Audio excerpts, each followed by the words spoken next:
తిరుమలలో ఓ వ్యక్తి నమాజ్ చేసుకోవడం తీవ్ర దుమారంగా మారింది. టీటీడీ విజిలెన్స్ అధికారులు విచారణ చేస్తున్నారు. నమాజ్ చేసుకున్న వ్యక్తిని చెన్నైకు చెందిన డ్రైవర్గా గుర్తించారు. అతన్ని పట్టుకునేందుకు గాలింపు చర్యలు చేపట్టామని తిరుమల 2 టౌన్ పోలీసులు తెలిపారు.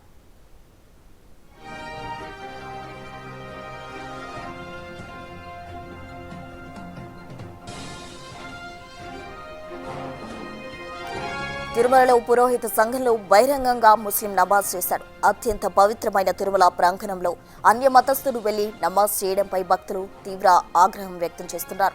నమాజ్ చేస్తున్న దృశ్యాలు సీసీ కెమెరాలో రికార్డైనా కూడా అక్కడ ఉన్న ఎవరూ పట్టించుకోలేదని, ఇది సెక్యూరిటీ సిబ్బంది నిర్లక్ష్యమే అని అధికారులు తెలిపారు.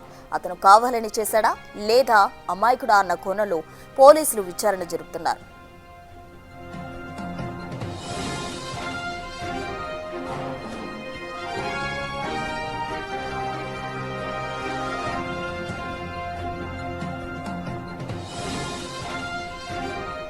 తిరుమలలో అన్య మతస్థుడు నమాజ్ కు సంబంధించి పూర్తి డీటెయిల్స్ మా ప్రతినిధి దామోదర్ అందిస్తారు. దామోదర్, చెప్పండి, అతని కోసం పోలీసులు గాలింపు చర్యలు చేపట్టడం జరిగిందా?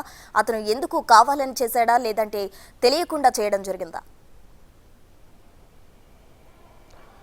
ప్రస్తుతం నిన్న మధ్యాహ్నం 1 గంట సమయంలో చెన్నై నుంచి తిరుమలకు డ్రాపింగ్ కోసం ఏదైతే భక్తులను తీసుకొని వచ్చిన ఒక డ్రైవర్ పురోహిత సంఘం సమీపంలో వ్యానును అక్కడ ఆపుకున్నాడు. ఈ సమయంలో 1 గంట కావడంతో తన నమాజ్ సమయంగా భావించిన అతను అక్కడ ఉన్న సామూహిక కళ్యాణ మండపంలోకి వెళ్ళి అక్కడ ఎవరు అందులో ఒక మూలగా వెళ్ళి ఏదైతే ఆయన నమాజ్ చేసుకున్నాడు. అయితే అతను నమాజ్ చేసుకుంటున్న సమయంలో అక్కడున్న ఒక ప్రైవేట్ ఫోటోగ్రాఫర్ వాటిని విజువల్స్ తీశాడు. ఆ తర్వాత అతన్ని ప్రశ్నించాడు, ఎందుకు నమాజ్ చేసుకుంటున్నావంటే ఇది తనకు అలవాటైన తన దేవుణ్ణి తాను ప్రార్థిస్తున్నానంటూ అతను చెప్పాడు. ఇక్కడ ఇలాంటి ప్రార్థనలు చేయకూడదు కదా అంటే దానికి ఏమాత్రం సమాధానం చెప్పకుండా కారులో కూర్చున్నాడు. అయితే ఇదే సమయంలో సోషల్ మీడియాలో 3:30-4 గంటల సమయంలో వైరల్ కావడంతో వెంటనే అక్కడికి పోలీసులు సిబ్బంది చేరుకున్నారు. అయితే సీసీ ఫుటేజ్ ఏదైతే సామూహిక కళ్యాణ మండపంలో నిరంతరం సీసీ కెమెరాలు పనిచేస్తుంటాయి. అదేవిధంగా టీటీడీ సెక్యూరిటీ సిబ్బంది కూడా కొంతమంది అక్కడ ఉంటారు. అయినప్పటికీ వారు ఏమాత్రం ఈ విషయంలో పట్టించుకోలేదని తెలుస్తుంది.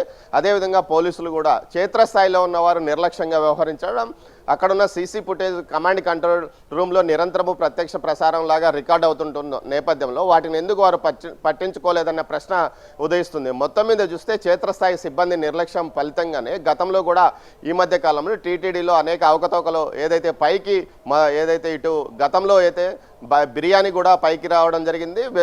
అదేవిధంగా మరోసారి ఏదైతే డ్రోన్ కెమెరాలు పైకి రావడం జరిగింది. ఈ విధంగా నిషేధిత వస్తువులన్నీ పైకి వస్తున్నాయంటే ఖచ్చితంగా క్షేత్రస్థాయిలో సిబ్బంది నిర్లక్ష్యంగా పనిచేయడమే కారణమని అధికారులు అంటున్నారు. మొత్తం మీద నిన్న జరిగిన వ్యవహారం పైన ఇన్ఛార్జ్ సివిఎండిఎస్ఓ తిరుపతి ఎస్పీ అయిన హర్షవర్ధన్ రాజు ఘటనా స్థలానికి చేరుకొని పరిశీలించాడు. ఆ తర్వాత అక్కడున్న సిబ్బందిని ప్రశ్నించాడు. దీంతోపాటు ఆ కారు నెంబర్ ఆధారంగా ట్రేస్ చేయడానికి పోలీసులు ప్రయత్నిస్తే కారు ఒకరిది, అందులో రికార్డ్ అయిన నెంబర్ మరొకరిదిగా గుర్తించారు. మొత్తం మీద అయితే తమిళనాడు పోలీసులకు అదేవిధంగా తమిళనాడు రవాణా శాఖ అధికారులకు కూడా ఆ నెంబర్ ఇచ్చి ఆ కారును ట్రేస్ చేయమని కూడా కోరారు. మొత్తం మీద తమిళనాడుకు చెందిన ఒక కుటుంబాన్ని స్వామివారి దర్శనానికి తీసుకొచ్చిన సమయంలో డ్రైవర్ ఈ విధంగా వ్యవహరించాడని తెలుస్తుంది. దీంతోపాటు సంబంధిత ఏదైతే 2 టౌన్ పోలీస్ స్టేషన్లో కేసు నమోదైంది. కావాలని అతను చేశాడా లేకపోతే అమాయకంగా చేశాడా అన్న కోణంలో కూడా దర్యాప్తు చేస్తున్నామని పోలీసులు అంటున్నారు. మొత్తం మీద అయితే క్షేత్రస్థాయి సిబ్బంది సంవత్సరాల తరబడి పాతుకుపోవడం, అంటే వరుసగా 7-8 సంవత్సరాలుగా తిరుమలలోనే పనిచేస్తుండడంతో పాటు వారు నిర్లక్ష్యంగా వ్యవహరిస్తుండడంతో ఇలాంటి పరిస్థితులు చోటు చేసుకుంటున్నాయని ఉన్నతాధికారులు భావిస్తున్నారు. ఈ విషయంలో పూర్తిగా సమగ్రంగా ఉన్న క్షేత్రస్థాయి సిబ్బందిని పూర్తిగా ట్రాన్స్ఫర్ చేస్తే తప్ప పరిస్థితుల్లో మార్పు రాదని అంటున్నారు. మొత్తం మీద అయితే క్షేత్రస్థాయి సిబ్బంది యొక్క నిర్లక్ష్యంతో పాటు ఏదైతే సీసీ కమాండ్ కంట్రోల్ రూమ్లో ఉన్న అధికారుల యొక్క సిబ్బంది యొక్క నిర్లక్ష్య ఫలితంగానే ఈ ఘటనలో ఏదైతే నమాజ్ చేసిన వ్యక్తి తప్పించుకుపోయినాడని చెప్తున్నారు. మరోవైపు ఏదైతే దీనికి సంబంధించి పూర్తి స్థాయిలో తనకు వివరణ ఇవ్వాలంటూ కూడా అధికారులను ఆదేశించిన ఏదైతే ఈఓ శ్యామలరావు అక్కడున్న సిబ్బందిని విజిలెన్స్తో పాటు పోలీసులను ఆదేశించినట్లు తెలుస్తోంది. ప్రస్తుతం